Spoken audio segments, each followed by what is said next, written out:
So I'm going to describe to you what may appear to be a strange road of how I shifted from being a poker player and trying to earn as much money playing poker to focusing more on the spiritual route of things, and now focused more on changing poker for the better and on expanding my career towards many other different things. So I originally played poker to be free. That was really the only thing that I cared about. And at some point I did. I got to the point of financial freedom. By the time I was 19, I had $100,000. By the time I was 20, I had $1 million. From this point, I kept earning more and more money, and I saw, okay, I can do more and more. I realized, wait, why don't I make the optimal play for life? Isn't that better? What about working out? What about self-improvement? I should take a look at this. It occurred to me that my pursuit of money was a little bit arbitrary. What appeared to be bigger pursuits were more in the form of leaving an impact on the world, because that would actually translate into something in the world, into experiences which I wanted to feel and to experience. I saw this as more or less the ultimate currency. I also saw that influence was a really important skill that was required to make this impact. And the one important thing was not so much in the magnitude sense, but rather in the hearts of people in a deep kind of way, because through them, a big impact could be created. And then the question became, okay, how do I create this deep impact? How do I create this deep influence? All these sorts of things kind of culminated with a big realization that had to do with something that happened first when I was 12 years old. A woman broke my heart, and I believe that God was mad at me. So I read the Bible twice. There's these two sides wrestling with each other. One is the spiritual side that really wants to believe in this greater good for some reason. I couldn't really even figure out why. And then I had the sort of atheistic view of like, okay, well, if there's a God, why is there evil? Why is everything so complicated? Why did Christ have to die for our sins? Why? All these sorts of questions. Okay, well, I really don't know the answer to all this. I feel that I don't want to deny that God exists, etc. There's something about this that makes me really want to believe, but it's not making any sense. Finally, when I'm 29 years old, I watched this science fiction movie called The Looper, and it was about these guys that were part of the mafia, and the future mafia can't kill people in the future for whatever reason, so they send people back in the past to be killed by their past selves, but eventually they've got to send back their future self. So the past selves kill their future self in this movie, and that's why they're called The Looper. So what happens in this movie is, spoiler alerts, guys, spoiler alerts, Joseph Gordon-Levitt attempts to kill someone. It turns out to be the future version of himself, Bruce Willis, who runs away and escapes. So now this guy's in serious trouble because the mafia is on this guy's ass because he didn't kill the future version of himself, and he's got to run away now, and he's going to catch this guy, Bruce Willis, his future version, and a whole kind of strange conflict breaks out. And it turns out that Bruce Willis is back, and he's got a mission because his wife was killed by the future boss of the mafia, who's now Bruce Willis is going to kill in the present day of the movie. But the thing is that the future boss of the mafia is just this little kid, but has immense psychic powers. Somehow they end up on a field.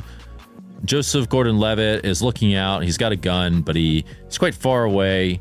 And then he sees Bruce Willis pointing a gun at the mom of the little kid. So Joseph Gordon-Levitt says, I saw it. A husband trying to avenge his wife, a mom trying to protect her son, a son trying to avenge his mom on the entire world. And it's like a loop going around and round is what he said. And so he decided to point the gun at himself, and he shot himself and said, I closed the loop.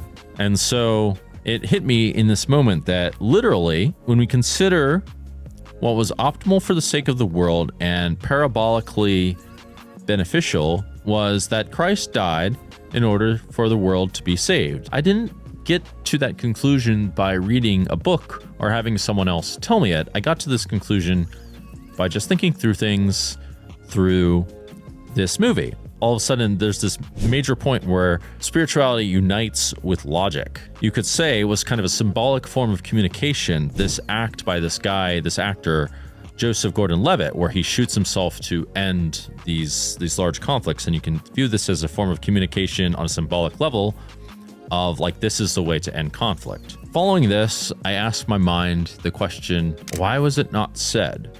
Then it hit me in a very, very big realization. I had the answer that it was communicated in every way possible, meaning it was communicated literally through people. It was communicated through sequence events that led me here.